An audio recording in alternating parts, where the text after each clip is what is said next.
Bonjour à tous chers élèves adorés, aujourd'hui nous allons parler de volcans. Je vais vous faire un résumé du cours de volcanisme niveau 4e, notamment pour mes élèves qui ne m'avaient pas l'an dernier. Donc c'est parti, tout commence sous terre. Vous savez que la terre est composée de roches, et à certains endroits, selon les conditions de température et de pression, cette roche va fondre en partie, on appelle ça la fusion partielle, et cette roche fondue va former du magma. Ce magma va être riche en gaz, et avec la pression, va commencer à se frayer un chemin vers la surface. Ça va remonter, et lorsque ça va atteindre la surface, ça va percer la surface, le magma va commencer à s'écouler, le gaz qui était emprisonné dans le magma va commencer à être libéré, et ça va former de la lave. Donc la lave va s'écouler autour du cratère, va s'accumuler, commencer à refroidir, et ça va former de la roche volcanique, comme ceci, par exemple du basalte, et c'est cette accumulation de roches qui va former le volcan. Il existe de nombreux types d'éruptions volcaniques différentes, mais on peut les regrouper grosso modo en deux catégories, les volcans explosifs et les volcans effusifs. La différence entre les deux, elle vient essentiellement de la nature du magma. Le magma, c'est de la roche fondue qui est composée de minéraux.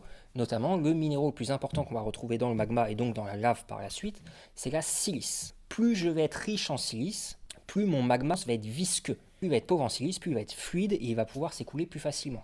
Donc si je prends le cas d'un magma qui va être pauvre en silice, lorsqu'il va remonter à la surface, je vais avoir de la lave très fluide qui va s'écouler le long des pentes du volcan. Les fameuses rivières de lave, des très belles images. Donc ça, c'est les volcans effusifs. Cette lave va s'écouler à 10, 20, 30 km/h pour les plus rapides. Donc généralement, on a le temps d'évacuer la population, ça fait essentiellement des dégâts matériels et très peu humains. Alors parfois, il y a également des projections de gouttes de lave plus ou moins grosses, qu'on va appeler des scories ou des bombes volcaniques selon la taille. Évidemment, ça, si vous le prenez sur la tête, ça peut poser problème. Les volcans les plus dangereux, ça va être les volcans explosifs. Alors qu'est-ce que c'est qu'un volcan explosif? On repart sur notre magma. Notre magma, cette fois-ci, va être riche en silice, il va être visqueux.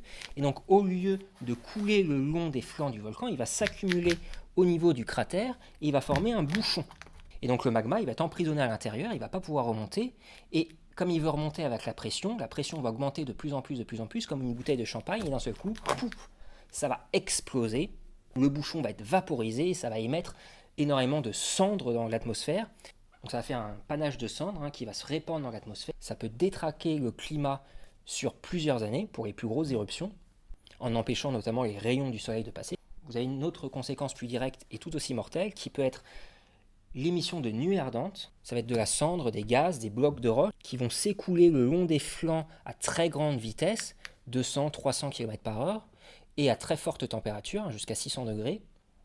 Et c'est totalement destructeur.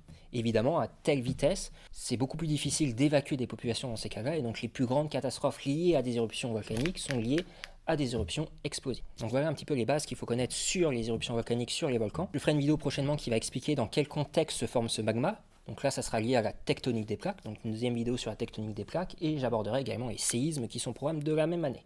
Et j'ai déjà fait une vidéo qui explique pourquoi vous avez des magmas plus ou moins riches en silice. C'est le principe de la cristallisation fractionnée. Donc là, c'est plutôt au niveau lycée. Donc j'ai fait une vidéo sur le sujet, je vous la mets en description. En attendant, je vous souhaite une bonne rentrée et je vous dis à la prochaine. Tchuss!